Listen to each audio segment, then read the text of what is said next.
Is it just us? Or is Otranto quietly stealing the spotlight as the prettiest corner of Puglia? Tucked along Italy's southeastern heel, Otranto looks like the kind of place a painter dreams up after too much limoncello. Medieval walls, turquoise seas, and lanes that seem to conspire against Google Maps. But this isn't just another coastal town with a photogenic old town and overpriced gelato. Otranto is where history, beach life, and seriously good food come together in that uniquely Italian way that makes you want to quit your job and open a ceramics shop. Let's dive into why this seaside gem should be on your Puglia bucket list. No yacht required.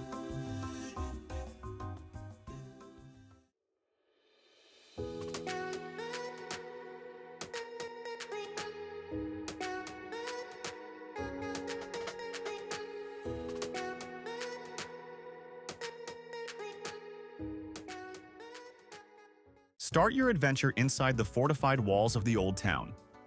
This isn't your average charming Italian centro storico. It's got layers. Byzantine mosaics, Aragonese towers, and a cathedral crypt filled with skulls. Yes, really. The Otranto Cathedral dates back to the 11th century and comes with a massive mosaic floor that somehow mixes biblical stories with zodiac signs and Alexander the Great on a unicorn? It's basically the medieval version of a fever dream. And we're here for it.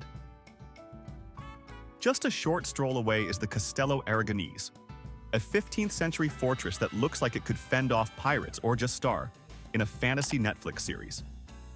Climb the ramparts for sweeping views over the Adriatic and try not to feel smug as you sip an espresso with a castle in the background. And oh, the beaches. Otranto's coast is where the Adriatic truly shows off. Walk just 10 minutes from the center and you're at Spiaggia degli Scaloni, a local favorite with soft sand and shallow clear water. No cliffs, no fuss, just pure, jump right in bliss. Want something wilder?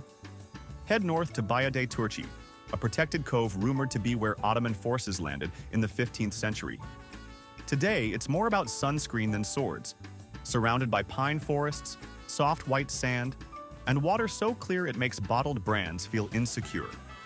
A bit further is Laghi Alimini, a pair of lakes near the coast surrounded by nature reserves and home to quiet, sprawling beaches where you'll share the sand with more herons than humans.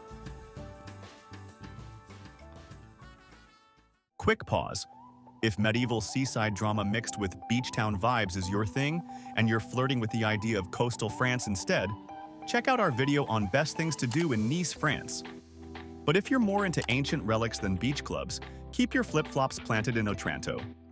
Now, back to sun-drenched alleyways and seafood that might ruin you for life. When it comes to food, Otranto punches way above its weight. You're in Puglia after all, land of burrata, orecchiette, and wine that deserves a standing ovation. Grab a seaside table and order frutti di mare linguini, so fresh it might still be plotting an escape. Then dive into polpo alla pignata. Octopus slow-cooked in clay pots with tomatoes and herbs until it melts into something borderline spiritual. Wash it all down with a glass of Salice Salentino or Negromaro, and you'll get why locals don't feel the need to leave. Want to feel like you've truly arrived? Book a night in a masseria, one of those dreamy, centuries-old farmhouses turned boutique hotels tucked in the nearby countryside. Picture stone courtyards, sun-bleached walls, olive trees older than your family tree, and breakfasts that include 10 kinds of cheese. It's rustic luxe in the best possible way.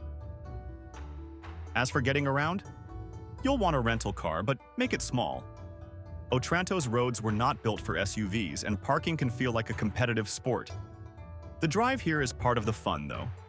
You'll wind past dry stone walls, vineyards, and the occasional donkey who clearly has places to be. Otranto isn't loud or flashy. It's not trying to be Amalfi or Santorini. It's just quietly stunning, with a side of ancient bones, epic beaches, and pasta that makes you want to cry a little. It's where you come not just to see Italy, but to feel it. Slow, sunny, and spectacularly authentic.